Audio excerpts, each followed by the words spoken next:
آپ سفر شام پہ گئے اپنے چچا کے ساتھ،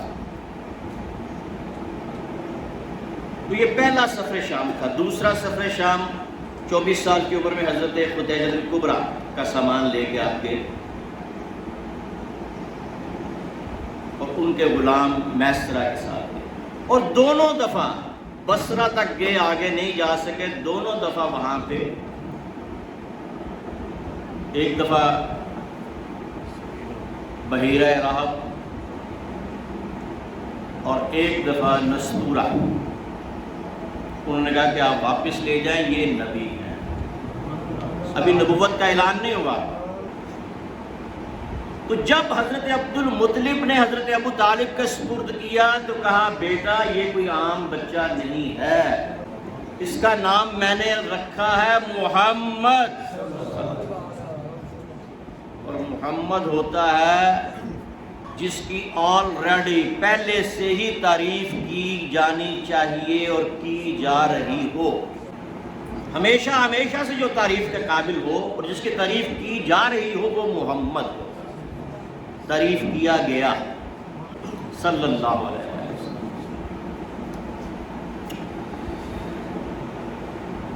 تو ان کو پتہ چل گیا، یہ آپ کی 12 سال کی عمر تھی یا 16 سال کی عمر تھی، کہ یہ تو نبی ہیں۔ اب ادراک نبوت جو ہے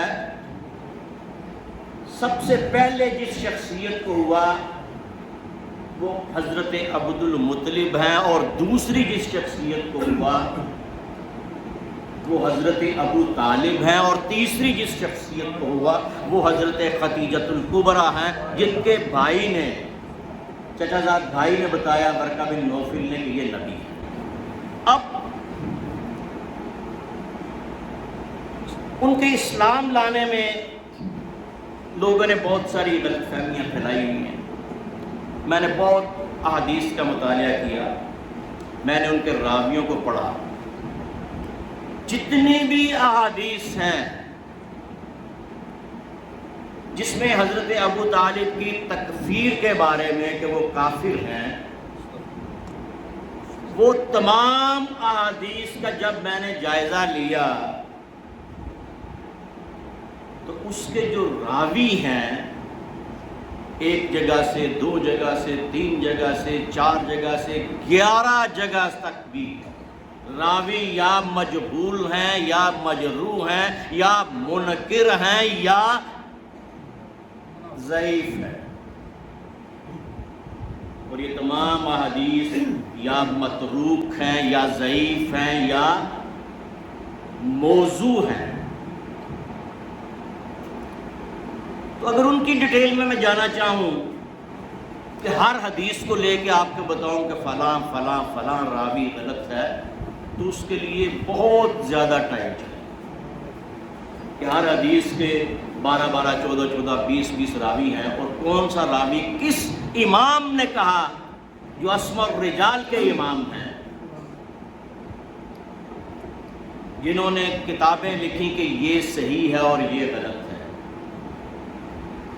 اگر ان کا بیان کرنا شروع کر دوں تو بہت لمبا وقت آ جائے گا، لیکن ایک چیز آپ کو یہ بتا دوں کہ میں نے خود اس پہ بڑی تحقیق کی ہے، اور مجھے ان کے راویوں میں کوئی بھی راوی ثقہ راوی نہیں ہے، اور ان کے ایمان کے بارے میں حضرت عباس ان کے بھائی وہ کہتے ہیں کہ انہوں نے وصال کے وقت کلمہ پڑھا، اور اس حدیث کا درجہ صحیح حدیث کا ہے اور اس کے راوی ثقہ ہے۔ اگر کوئی بحث کرنا چاہے، اگر کوئی ریفرنس لینا چاہے، اگر کوئی بات کو سمجھنا چاہے تو وہ میرے پاس آ جائے، میں اس کو سمجھا بھی دوں گا، اس کو ریفرنس بھی دے دوں گا، اور اس کو اسماء الرجال کی کتب سے دکھا دوں گا کہ اس راوی کے اوپر یہ حدیث کھڑی ہے، یہ تو راوی ہی ہے۔ اب ان کے ایمان کا واقعہ تو میں نے آپ کو سنا دیا کہ وصال کے وقت حضرت عباس ان کے بھائی کہتے ہیں کہ انہوں نے کلمہ پڑھ لیا۔ سیرت النبی میں شبلی نعمانی، اب شبلی نعمانی کا عقیدہ مختلف ہے، وہ بھی کہتے ہیں کہ حضور اکرم صلی اللہ علیہ وسلم سے آپ کے چچا نے کہا بھتیجے آپ اللہ کے نبی ہو، میرے لیے دعا کر دو میں تندرست ہو جاؤں۔ اب میں آپ کو چند وہ اشعار سناتا ہوں جو آپ کو سمجھ تو نہیں شاید آئیں گے، لیکن میں ترجمہ کر دوں گا، کہ جو حضرت ابو طالب نے حضور اکرم کی صلی اللہ علیہ وسلم کی خدمت میں لکھے، اور یہ دوسرے آپ کے شاعر ہیں، یہ دوسرے آپ کے مدح خواں ہیں۔ پہلے مدح خواں آپ کے دادا ہیں جنہوں نے نام ہی محمد رکھا، اس سے بڑی تعریف اور اس سے بڑی نعت کوئی نہیں۔ تو حضرت ابو طالب کیا فرماتے ہیں؟ انت رسول رسول اللہ نعلمہ، انت الرسول رسول اللہ نعلمہ، انت الرسول آپ رسول ہیں، رسول اللہ کس کے رسول ہیں؟ اللہ کے رسول ہیں، نعلمہ ہم سب جانتے ہیں، یہ نہیں کہ صرف ابو طالب ہی جانتے ہیں، کہتے ہیں ہم سب جانتے ہیں، پورا گھرانہ نبوت کا جانتا، سوائے ایک ابی لہب کے جس کو کہا گیا تبت یدا ابی لہب۔ اگر مجھے بتاؤ کہ یہ چچا اور بھتیجے کی، صرف چچا اور بھتیجے کی محبت تھی تو ابو لہب کو محبت کیوں نہیں تھی؟ وہ بھی تو سگا چچا تھا۔ یہ چچا اور بھتیجے کی محبت کے علاوہ امتی اور رسول کی محبت بھی تھی۔ پھر آپ فرماتے ہیں انت النبی محمد، آپ نبی ہیں اور آپ کا نام محمد ہے۔ پھر فرماتے ہیں لقد اکرم اللہ النبی محمدا، لقد بے شک، اکرم کرم کیا، فضیلت دی، کس نے؟ اللہ نے، اکرم اللہ النبی محمد، کس پر؟ نبی محمد پر، فاکرم خلق اللہ فی الناس احمد۔ اب دونوں نام استعمال کر رہے ہیں۔ آپ کی والدہ حضرت آمنہ نے، حضرت عبداللہ کی زوجہ نے، آپ کی والدہ نے جو نام رکھا احمد، اور جو آپ کے دادا نے نام رکھا اس کا بھی ذکر کر رہے ہیں۔ پھر فرماتے ہیں وَلَقَدْ عَلَّمْتُ بِأَنَّ دِينَ، مجھے پتہ ہے کہ آپ کا دین جو ہے اس کے بارے میں مجھے پورا پتہ ہے۔ من خیر ادیان البریہ دینا، جتنے بھی دنیا میں دین ہیں ان سب سے بہتر دین ہے۔ یہ کہتے ہیں نا کہ ایمان نہیں ہے، تو یہ مجھے بتاؤ کون سا ایک بھی شعر ایسا ہے کہ جو ایمان سے خالی ہے؟ جو ایمان سے خالی شعر ہے وہ بتا دو مجھے۔ ایمان تو یہی ہوتا ہے نا کہ آپ زبان سے کہہ دیں کہ اللہ ایک ہے اور آپ اس کے رسول ہیں، اس کے علاوہ کیا ایمان ہے؟ یہی ایمان ہے۔ یا شاہد الخلقی علیہ فاشہد، اب یہ اللہ تعالیٰ سے مخاطب ہے کہ اس جہان کو پیدا کرنے والے، ان جہانوں کو پیدا کرنے والے اور ان پہ گواہ، علیہ فاشہد، مجھ پر بھی گواہی دینا، کس بات کی؟ ان علی دین النبی احمد، کہ میں نبی احمد کے دین پر۔ اب یہ شعر ہے جو آپ بار بار سنتے تھے، اور یہ احادیث کے کتب میں بھی اس شعر کو بار بار لکھا گیا ہے۔ بارش نہیں تھی، قحط پڑ گیا، تو آپ کے دادا نے آپ کو اٹھایا اور آپ کی پشت جو ہے وہ کعبہ کو لگائی اور بارش شروع ہوئی۔ بارش نہیں تھی، لوگوں نے آگے کہا بارش نہیں ہے، حضور مدینہ میں تھے، آپ نے دعا کی، بارش شروع ہو گئی۔ اگلے جمعے پھر آئے جی بارش ختم کر دیں، بہت پانی آ گیا ہے، آپ نے دعا کی، بارش ختم ہوئی۔ کہا میرے چچا کا شعر تو سنا دو یار، جو وہ پڑھا کرتے تھے میرے بارے میں، جب بارش نہیں ہوتی تو مجھ سے دعا کرواتے تھے، میں دعا کرتا تھا، بارش ہو جاتی۔ تو حضرت علی مرتضیٰ نے کہا یا رسول اللہ صلی اللہ علیہ وسلم کہ آپ یہ شعر سننا چاہتے ہیں؟ وَأَبْيَضُ يُسْتَسْقَى الْغَمَامُ بِوَجْهِهِ، وَأَبْيَضُ روشن ہے، سفید ہے وہ چہرہ، بِوَجْهِهِ يُسْتَسْقَى الْغَمَامُ، غمام کسے کہتے ہیں؟ بادل کو. یُسْتَسْقَى سکانا، سقیہ، ساقی، پلانے والا، برسانے والا، دینے والا، بارش اور پیاس کو بجھانے والا. اس کا چہرہ کتنا خوبصورت، کتنا روشن، کتنا سفید ہے کہ جس کے چہرے کی وجہ سے بارشیں ہو جاتی ہیں. سمال الیتامی عصمۃ للارام، اور وہ ایسا ہے کہ جو یتیموں کو پناہ دیتا ہے اور نادار عورتوں کی نگہبانی فرماتا ہے. ان کو گھر دیتا ہے، ان کے سر پہ ہاتھ رکھتا ہے. اتالم، اب حبشہ میں گئے نا حضرت جعفر طیار رضی اللہ تعالیٰ عنہ حبشہ میں گئے ہجرت حبشہ کر کے. تو وہاں انہوں نے ابو سفیان کو بھیج دیا کہ جا کے کہو کہ یہ ہمارے غلام ہیں، ان کو واپس دو. یہ ہمارے غلام ہیں، ان کو واپس دو. تو نجاشی رضی اللہ تعالیٰ عنہ نے کہا اچھا بتاؤ، سوال جواب کیے. تو ابو سفیان جواب نہ دے سکا.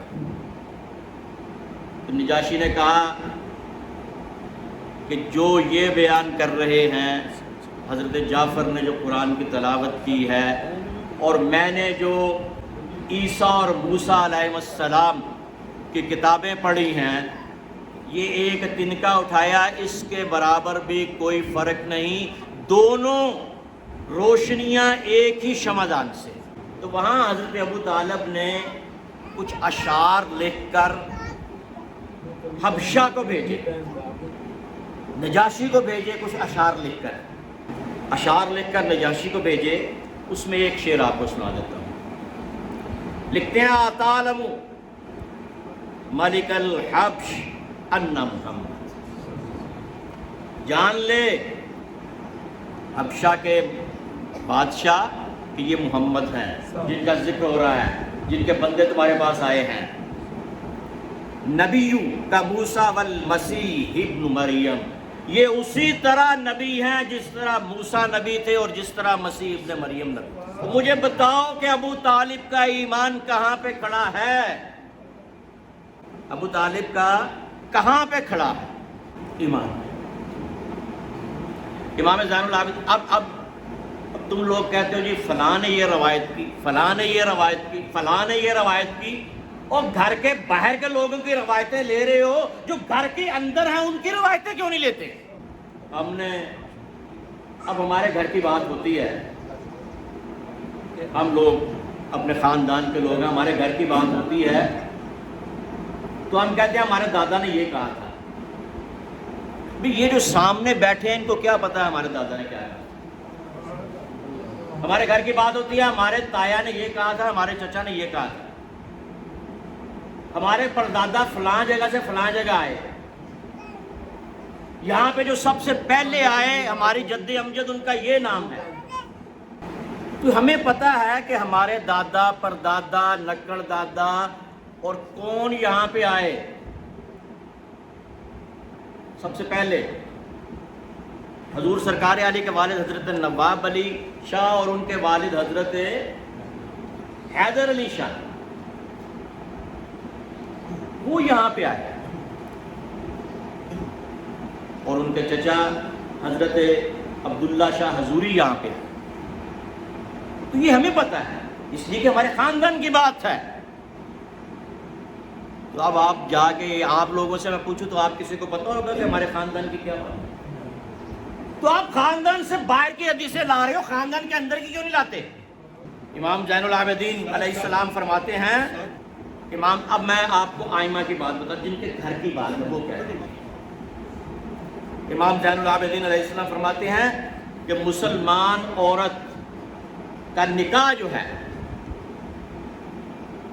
وہ فسخ ہو جاتا ہے جب اس کا خامند مسلمان نہ ہو، اس کا خامند مسلمان نہ ہو تو اس کا نکاح ختم ہو جاتا ہے۔ تو جب حضرت فاطمہ بنت اسد ایمان لیں، سب مانتے ہیں ایمان لیں، کوئی منکر تو نہیں ہے نا اس کا، حضرت علی کی والدہ جو ہے ایمان لائیں، آپ نے ان کے لیے قبر میں لیٹے، ان کے لیے قبر میں، اور اپنی کملی اتار کر، اپنی قمیض اتار کر قبر میں بچھا دی۔ آپ کی چچی تھی، تو آپ کے چچا ابو طالب جو ہے اگر مسلمان نہیں تھے تو حضور نے ان کا نکاح ختم کیوں نہیں کرایا؟ یہ حضرت امام زین العابدین فرماتے ہیں۔ حضرت امام باقر فرماتے ہیں کوئی یہ شبہ میں نہ رہے کہ آپ کا ایمان کیا ہے، ہمیں ہمارے گھر کی پتہ ہے، آپ اس دنیا سے مسلمان گئے۔ حضرت امام جعفر فرماتے ہیں کہ وہ جھوٹا ہے جو یہ کہے کہ ابو طالب مسلمان نہیں۔ اور حضرت امام موسیٰ کاظم فرماتے ہیں آپ نے ان تمام چیزوں کا اقرار کیا جو محمد الرسول اللہ لے کے آئے۔ اب یہ دیکھو لائن با لائن، پشت بہ پشت سارے امام کہہ رہے ہیں ایک دوسرے کی بیٹی ہے، یہ سارے فرما رہے ہیں اپنی جد امجد کے بارے میں۔ امام علی رضا فرماتے ہیں کہ جہنمی ہے وہ شخص جو ایمان ابی طالب کا قائل نہیں۔ امام حسن عسکری کہتے ہیں کہ جس طرح خفی ایمان جو ہے، جس طرح خفی ایمان جو ہے حضرت آسیہ زوجہ فرعون کا تھا، اسی طرح خفی ایمان جو ہے وہ حضرت ابو طالب کا تھا۔ یہ ساری چیزیں قرآن، حدیث، تاریخ، آئمہ کا کہنا، گھر کی بات کہنا، کیا یہ ساری چیزیں ایسے ہی؟ تو ایمان ابی طالب اگر نہ ہوتا تو کبھی آپ حضرت علی کو نہ کہتے، مسلمان کو نہ کہتے کہ غیر مسلم کو کفن دفن دو، عقیل کو نہیں کہا، طالب کو نہیں کہا، جعفر تو ویسے ہی افشا میں تھے، حضرت علی کو کہا کہ کفن دفن کا انتظام کرو، اور خود حضور اپنے کندھوں پہ رکھ کے لاش کو کوہ حجون میں لے اور وہاں دفن کیا۔ جنازے کا حکم نہیں تھا، ابھی جنازہ فرض نہیں ہوا تھا، جنازے کا حکم نہیں آیا تھا، اس لیے جنازہ نہیں پڑھایا۔ تو اس لیے ہوش کرو اے مولویوں، اے ملوانوں، ہوش کرو، نبی کو تکلیف دیتے ہو۔ ان الذین یؤذون اللہ ورسولہ لعنہم اللہ فی الدنیا والآخرہ، وہ لوگ جو اللہ اور اللہ کے رسول کو تکلیف دیتے ہیں ان پر دنیا اور آخرت میں لعنت ہے۔ یہ سورہ احزاب کی 57ویں آیت ہے۔ اور جس نے نبی کو تکلیف دی اس کو دنیا اور آخرت میں لعنت ہے، یہ قرآن کا فیصلہ۔ وما علینا الا البلاغ۔